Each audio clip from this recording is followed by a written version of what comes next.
like one who looks into the mirror and sees his natural face, and then he goes away and at once forgets what he looks like. But he who is a doer, he looks into the perfect law, the law of liberty, and perseveres. And when he does that, he is blessed in his doing. That is acting, making the thing become alive within you. Now he tells us in the same chapter, faith without works is dead. As the body, apart from the spirit, is dead, so faith without works is dead. He is not proposing that I substitute works for faith. Works are the evidence whether the faith I profess is alive or dead. I say I believe the story of Scripture. Well then, if you believe it, then do it. He said, whatever you desire, believe you have received, and you shall. Well, if I really believe that, I can't say I believe by quoting the Apostles' Creed. That's not belief. Going to church and genuflecting before some man-made little cross, that's not Scripture. Do you really believe the doctrines, the teachings of Scripture? Not the traditions of men, not the rituals, not the outer ceremonies, but the teachings of Scripture. When you pray, believe that you have received and you will. And all things are possible to him who believes. But do I believe that?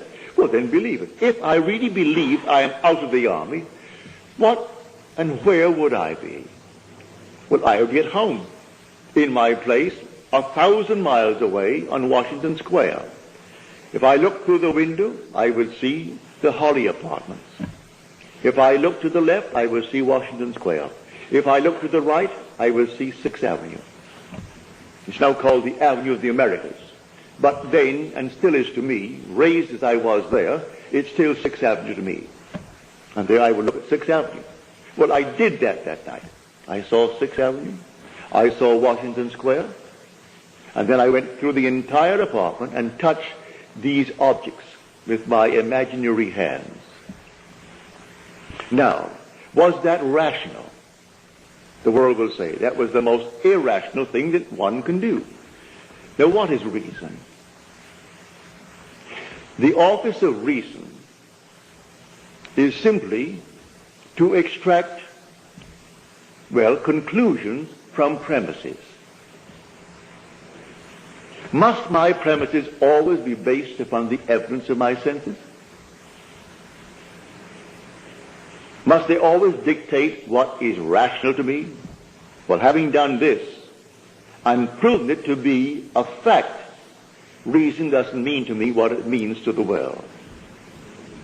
For there was sleep in the army, and I wrote a friend of mine who was a Freudian, and he practiced psychiatry in New York City.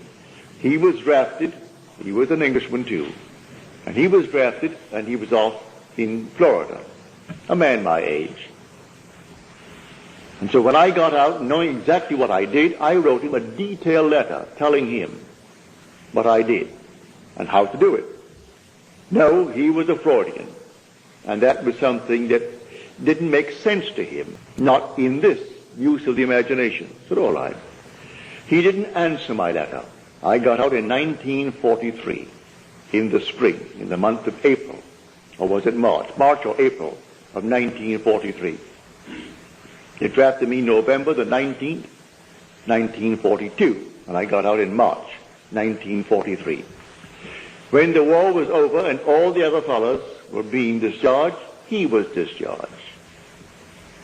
And he said to me afterwards, you know, Neville, I love to come to your lectures and to hear you because it's interesting, it's fairy. You turn my daily bread into the substance of fairy. But while I listen to you, you know what I do?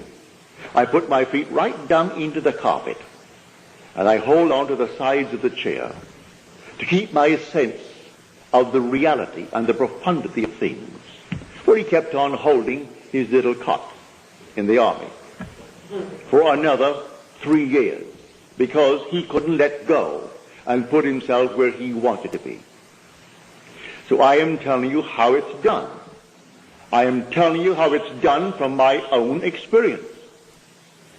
That my perceptions are not necessarily bounded by organs of perception. I perceive more than saints, no matter how acute they are, could discover. My senses couldn't discover what I am seeing. Only in my imagination could it be done.